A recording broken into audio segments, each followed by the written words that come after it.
What's up, dude? What's up, Billy? How are you, man? I'm doing great, brother. Sorry, they were like blasting music. I'm at my gym right now. I was like, dude, you guys gotta turn this shit down. Completely understandable, and I appreciate that. Super cool that you own a gym and you're fighting at the same time. Yeah, it's awesome, man. I've been running this gym for the last like 2.5 years now, and it's been really great. I love it. I wake up every day like I'm just very blessed to be in this position, and I try to make the most of it and keep it going. It's a lot of work to keep side by side. Being a active professional fighter while also being a coach and being the owner of the gym. How Yeah, do those two lives work together in a day to day? yeah. I'm very I don't know if fortunate's the right word because I've kind of built I've kind of built like almost like a dream team of people that do a great job. Like I got one of my coaches, Tyler Martin. He's a really good pro fighter. He's running a boxing class right now. I got a few of my other fighters that are doing private lessons. I basically went out of my way to hire the guys that I was closest with, and instead of like going out and getting people to work a job, I basically just hired the people that were always here anyway, that like want to be here. Like the guys that work here would be here either way. So it's you know having them do like making a little less money and having them run a lot of it really helps me, especially now that I'm basically in training camp now. I can't be like substituting class. I can't be, I can't go. I can't be be a coach full time. So it's I have a really good staff in place at this point. That's awesome. Sort of like how Adam Sandler keeps all his friends in his movies. Got all your boys around Yeah, you for. exactly. It's like I basically all of my employees are just like my homies. That's awesome. So you got a solid staff around you, and the gym will be in good hands while you're in that camp. Absolutely, and I'll be here too. But it's definitely the my training partners and my some of my students definitely tell a difference. Sometimes I'm just like super laid back and I let them work a lot. And now it's a little bit more, like when we're sparring, it's a little more intense. We're trying to get ready, to fight in the UFC, which is always a different thing. So it's my mood changes a little bit. I try to always stay in a good mood, but the intensity in practice goes up quite a bit. That's awesome. So I definitely want to get into that a little more later in the interview, but I wanted to start with where you were born and your upbringing in the sport. So it says you were born in Ransomville, New York. So can you take us Yep. back to that time and how you first found your way into combat sports? Yeah, and that's funny. Ransomville is a very small town. I don't even know. I think it was considered a hamlet at one point. It's like I grew up in Western New York, which is like Niagara Falls, Buffalo, outside of those areas. And I grew up in a small town outside of like a small city, so there wasn't like a lot to do. We got in a lot of. I had three older brothers and an older sister. We got in a lot of fights growing up, and basically I went to a local community college. Didn't really know what I wanted to do, but I started watching the UFC. Was really enjoyed it, and after I got my associate's degree, I still didn't know what I wanted to do, but I knew I wanted to. I knew I did. I knew what I didn't want to do. I knew I didn't want to work in an office. I didn't want to work for anyone else. I wanted to be my own boss. And so I decided a lot of the friends I was hanging out with weren't really doing much. Like a lot of my friends went off to college, and I didn't want to get caught up in like that, living in a small town, staying here. So I decided to move to Tampa where my sister lived. That's when I met Matt Arroyo and the rest of the team down here in Tampa. And right away, he's like, listen, man, like, if you want to get to the UFC, I can show you how to do it. You just got to be willing to put the work in. And so that's when I really decided, this was in like 2010. I decided, I was like, listen, no matter what happens, I'm just going to do everything I could do to get to the UFC because I was already 21. I knew I was, I knew I had a very limited time. So I basically just went all in every single day. Like I would work every crappy job I could do just to make enough money so I could train as much as I could. So I would be training 2 days, 2, 3 times a day, and I would be working some crappy job. But I just worked hard enough just so I could train. So, and then pretty much, the wind started rolling in, I would fight, training camp, I would do this, I would do that.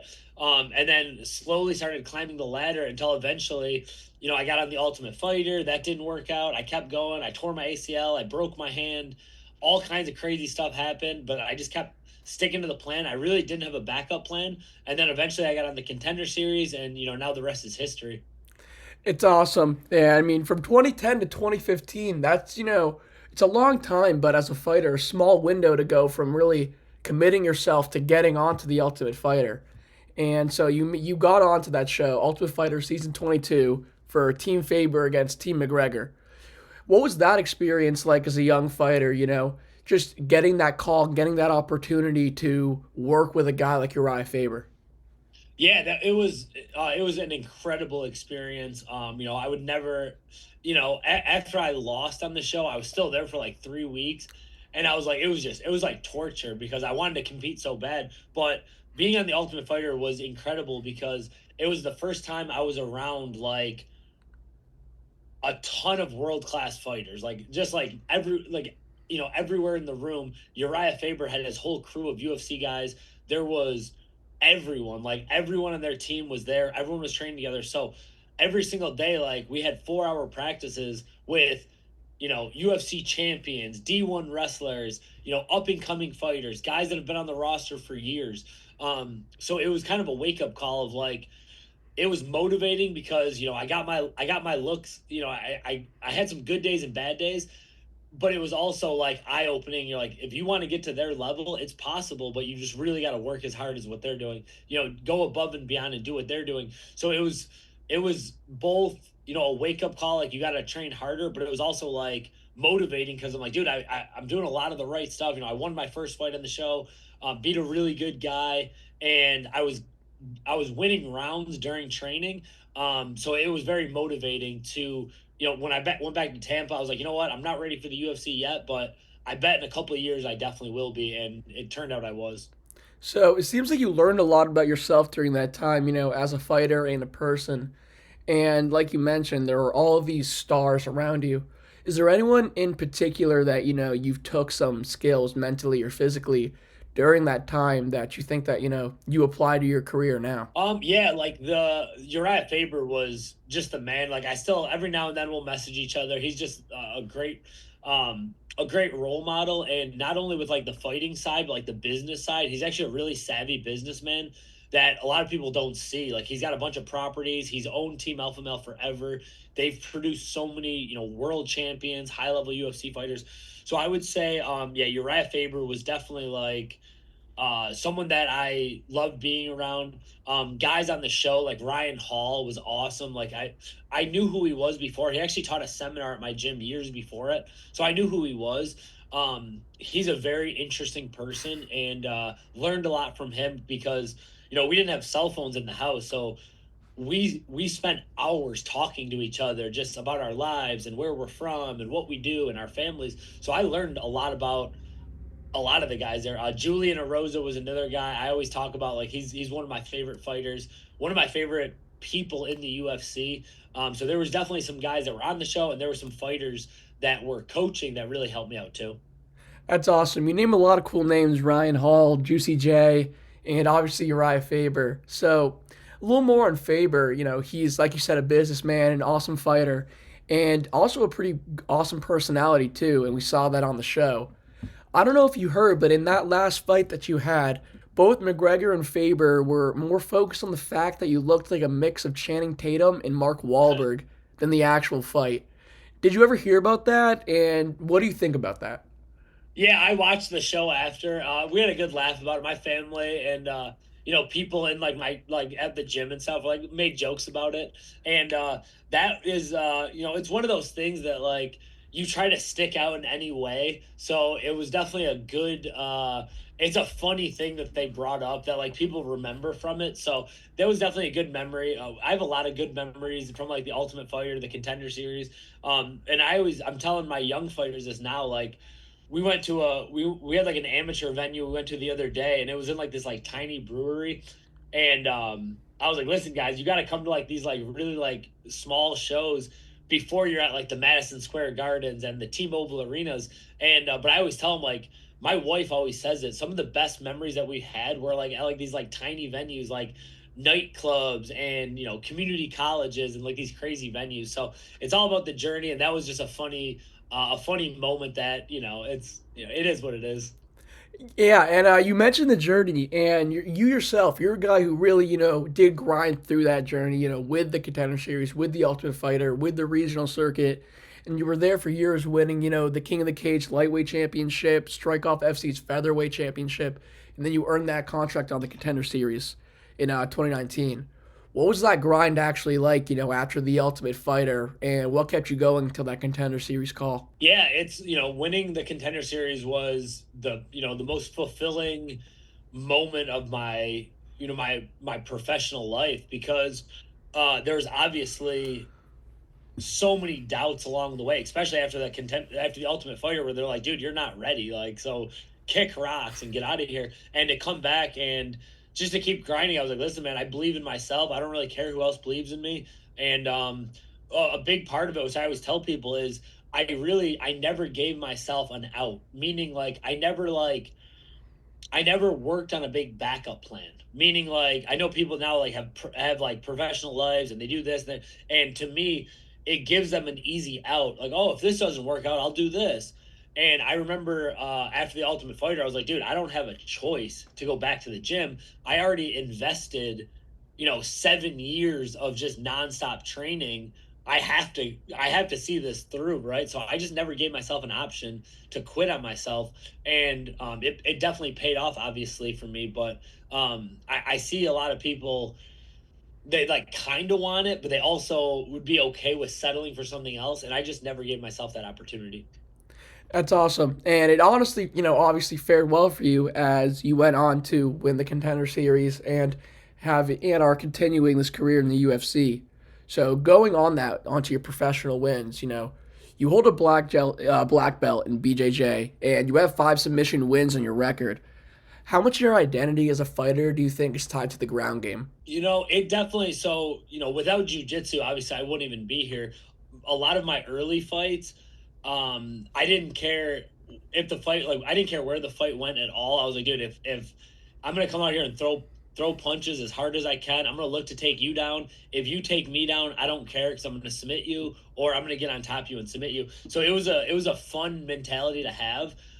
As my career went on, I always look at matchups. Like, does this guy have where's this guy's weaknesses? Where does this guy not want the fight to go? That's where I'm going to bring the fight. But then, especially more so recently, obviously, like, I'm a fan of the UFC. Like, I know what I want to see, and I try to bring that to the cage every time. Meaning, like, like the Cub Swanson fight, I was like, I'm gonna mix up the grappling, but for the most part, I'm gonna stand and bang and try to knock this guy out. It didn't go my way, but everyone who's like, dude, you lost that fight, but it was exciting. Hmm. We were banging and we were throwing and we were both bloodied up, and it was the co-main event, so it was an exciting fight. So I'm definitely I would consider myself a grappler first, but I work as much striking, if not more striking, than my grappling now, because I know what the people want to see. Like, they want to see some crazy knockouts. They want to see, people getting put to sleep. They want to see people trading and banging. So it's definitely a huge part of my success that I've had, but it's not my only identity. Billy the Squid, that's a grappling term. Like, I'm gonna squid you up. But yeah, I like, I feel comfortable wherever the fight goes usually. And you mentioned knowing that you know what the fans want to see, and that you watch the UFC as well. Are there any guys that you're taking that mentality from a fan perspective, or are there any fighters that just as a fan that you love to watch nowadays? Yeah, well, nowadays there's a bunch of guys too, but I remember coming up, I remember like when Tony Ferguson went on his run, he was a big one where, like, he's gonna throw some crazy stuff at you. He might try to submit you, right away, right from the top, from the bottom. And Tony Ferguson was a big one. Max Holloway, Dustin Poirier, those guys are guys that, like, I just love their style. Before that, like, guys like Frankie Edgar and like young John Jones, like, I was coming up watching them. There's a lot of guys I like. Obviously, now there's a bunch, like Ilya Taporia is just, man, he just does everything right. My coach always is trying to get me to tighten things up and not be so reckless. Um, so yeah, I try to, like I said, I'm a huge fan of the sport still. There's a lot of guys that I'll watch and be like, man, that's incredible that he did that. And I'm never like a hater. Like I'm like, oh, this guy, he sucks. I try to like, see their see what they like to do, especially the top guys and anyone who's made it to the UFC, man. It's like a fraternity, like it's like a club. Like I respect everyone who's made it here because I know hundreds of really good fighters that didn't even sniff the UFC. So to make it to the UFC, it's definitely like I'm happy for everyone. So and I still watch a lot of guys and study a lot of people too. It's cool that you're an owner, a fighter, and a fan of the game too. So definitely So you're attacking the game from all sides. I wanted to talk about you've shaved the cage with elite featherweights like Barboza and Cub Swanson, as you said. What have those high level fights done for your development as a fighter, and what did you take from those experiences?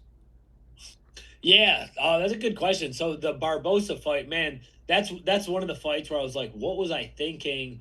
And I would love to get that one back. Like I know he's still hanging around in the lightweight division.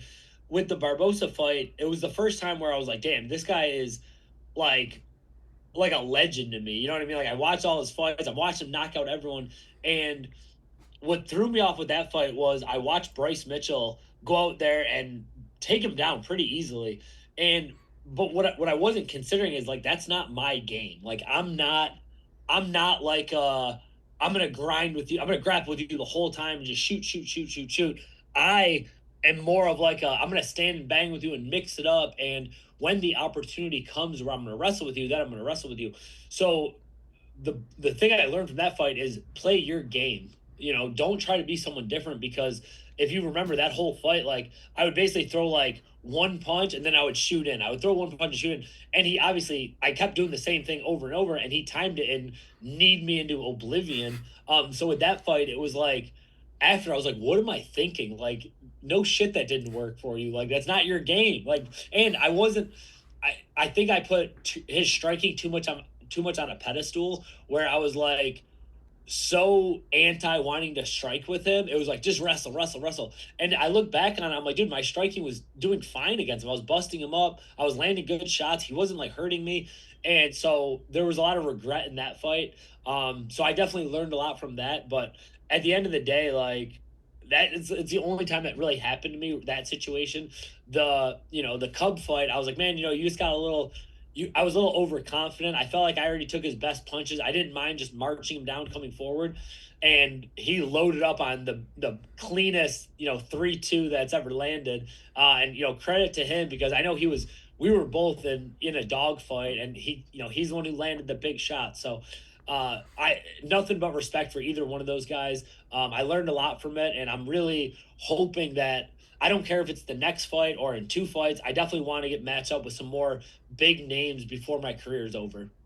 You carry these losses with a lot of I want to say like respect. Like you don't look back on them with any negativity. You really just see them as learning experiences, which is makes sense from a guy who's a teacher of the game. And with that, with those learning experiences, you find yourself 18-7, 8 knockout wins, 5 submission wins. Looking back at the career, is there anyone that you want to try and get in the ring with, before it's said and done? Um, man, it's a good question. I don't. I haven't really been thinking about it as much because I'm moving up to lightweight next, so there's definitely a lot of fun fights there. Like I said before, the Edson Barboza rematch would be sick. A Cub Swanson rematch would be sick. I'm friends with Shane Burgos now. I got nothing but respect for him. He lives in Tampa now, and we've had sparring sessions where I'm like, dude, I feel like we're at Madison Square Garden again. So he's my guy. I wouldn't fight him again, but I got a ton of respect for him. So one of the legend rematches, the Barbosa or the Cub Swanson rematch would be sick. Just exciting fights, man. Like Drew Dober would be a fun one. There's some other lightweights, like a Jim Miller, like a legend fight, like just guys with big names that I've had a lot of respect for a long time. Those would be some fun fights. Guys that have like established names. Those are what I'm looking for.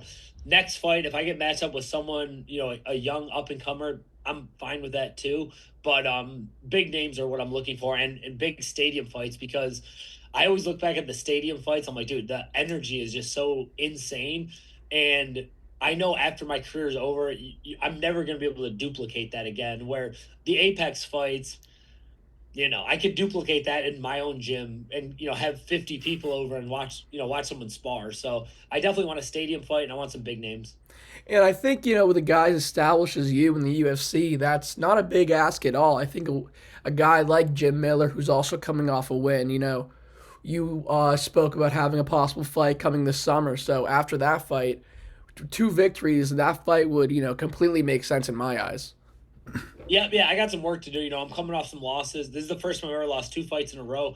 But the UFC knows, like, when they call me and they say, "Hey, you want to fight this guy?" I always say yes. I'm like, yes. Like, if you guys think this is the matchup that you want to see, it's my job to go out there and get a win, and then I'll call for my fight. But coming off losses, I don't want to be like, I'm fighting this guy or this guy. Like, the UFC knows I'm a team player. I'll fight whoever they want, and I'm just happy to be in the UFC. I'm going on year 7 now, so it's been a bit of it's been a great journey so far. If my career ended today, I had a great run. I had a lot of fun, and then the next generation's up. But I know I have some unfinished business still.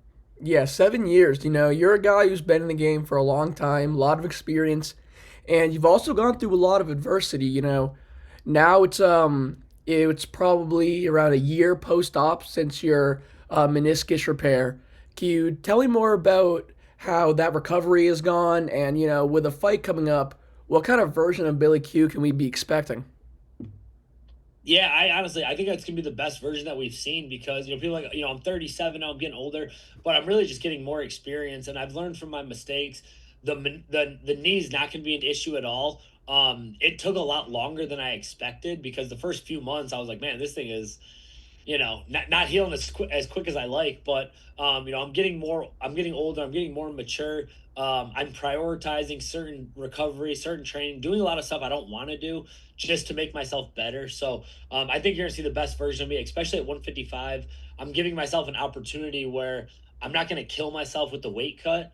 And I think it's gonna translate with good power. I still got a lot of speed, and I'm just excited to see how the training camp's gonna look at 155.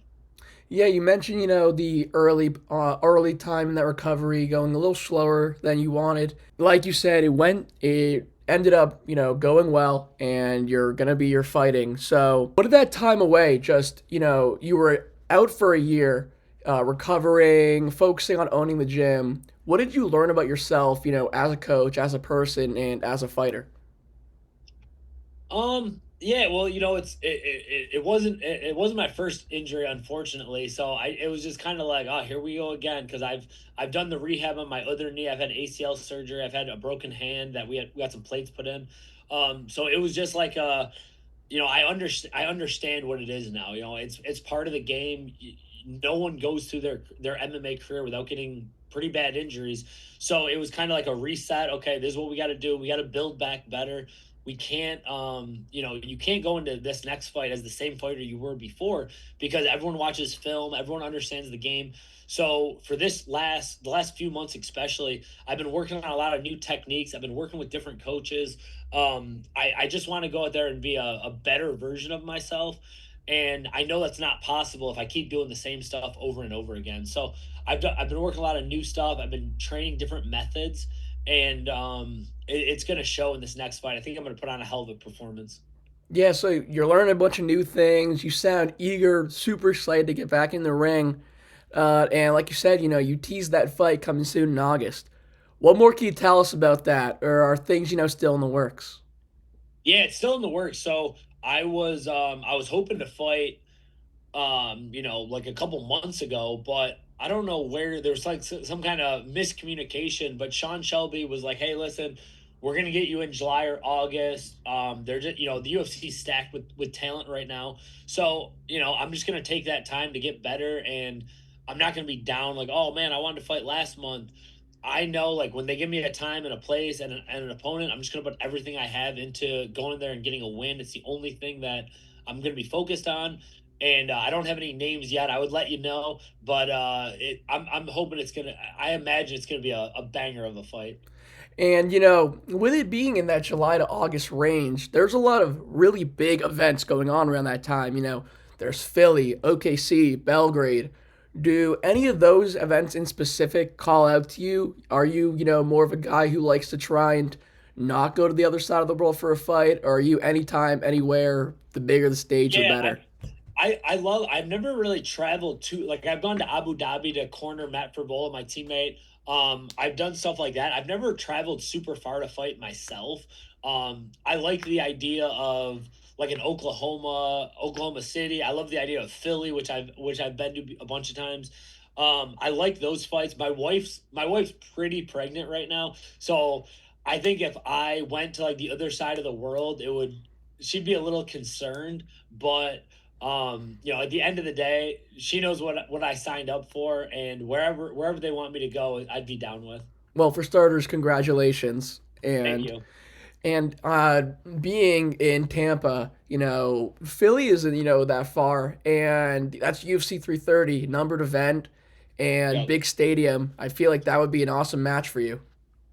Yeah, that'd be sick, man. I grew up in Buffalo, so Buffalo and Philly have a lot of similarities. They're both really tough, Northeast, cities. So that would be awesome. We'd have a ton of fans that would make the drive and fly out there. So Philly would be probably my top choice. What's the date on that card? Do you know? Philly is August 15th. Yeah, that'd be perfect timing. So maybe I should tell my manager to start asking for that. I hope you do because, I mean, I think that's the card I'm going to be able to show up for. So I would love to That would be be able to sick. see That'd be Billy great. Q It'd be live. great to yeah, it'd be great to meet you in person. That would be a dream come true to say the least. So, you know, with that rumor fight, like you're in the gym, you're eager, you're excited, you think this is gonna be the best version. What's the energy like in the gym right now? Getting ready for that call. Yeah, it's I have a bunch of really good high level pros that are able to push me. I'm actually meeting with one right now. He's waiting for me. But we have a bunch of high level pros, and anytime I'm in, a training camp for the UFC, they love it. Like, the intensity gets brought up. They know, like, if they're winning rounds against me, they know they're getting close to getting that UFC call. We have four guys, Ali Abuzalam, David Macias, Will Rentz, and Blake Smith. We're trying to get all of them. They all have good records. I'm looking at the board right now. They all have good records, and I'm hoping to get at least one. I would love to get all of them in the contender series. So there's four guys that are, like, in my opinion, UFC ready, and they're all super excited, and it brings everyone's intensity level up because they know what's at stake. That's awesome that you have that, that goal contender series, right there for him to chase. And two more questions and to wrap us up, At 37 years old, nearly a decade of UFC experience, where do you see yourself in the featherweight division, and what does the future for Billy Q look like from here? Yeah, well, I think it's gonna be the lightweight division. I don't think I'm going back to the featherweight because, all of my UFC fights have been at featherweight, but the last couple fights, man, I'm cutting all this. It's the whole weight cutting process is just, it just drags on. I'm in the sauna for hours, for days, doing all kinds of crazy stuff to make the weight. And the last couple fights, I'm just not, my body's not getting back to where it should be. Like, I'm still, like, drained from the weight cut. So I think it's definitely affected my performance lately. So I think the future is, I'm gonna go out there on this next fight. It's a must-win fight for me. I need to go out there and make a statement. Hopefully get, at least one or two more big UFC fights. And then during that time, get my guys in the mix and, go right from being go right from being the fighter to the coach. I've been having a blast. Our fight team is 15-2 so far this year. Everyone's crushing it. So I have my secondary career now, but I know I still have a couple statements to be made, and then I can ride off into the sunset. That's awesome. And I can definitely see that dream ending happening for you with those, with 3 dubs and go out and, just be that coach at Gracie Tampa. So that's all I have for today. And from a business perspective, I'd always love to talk with, those guys that aren't in the UFC yet to hear their stories as well. So in the Uh-huh. future, if any of those guys at your gym would ever want to hop on a call, I would be more than happy to. Absolutely, man. I'm kind of putting them through the both sides of the MMA game, and I'm like, dude, you guys got to do interviews and give smaller pages some opportunities because it's good experience for them talking. It's good experience for you too. So yeah, dude, I'll definitely put you on. Let me get a quick pick, and then I'll post it too. Awesome, man. All right, I got you, brother. I'll post that, and I'll tell people to check out our interview. Thank you so much, man. I really appreciate that. So, I hope that your meeting with your fighter goes well. I hope camp goes well. And when that fight, gets announced, I'll be one of the first guys to text you. You're gonna kick some ass. Awesome, Jonathan. I appreciate you having me, brother. Thank you so much for coming on here, man. Have a great rest of your day and take care. All right, later, bro.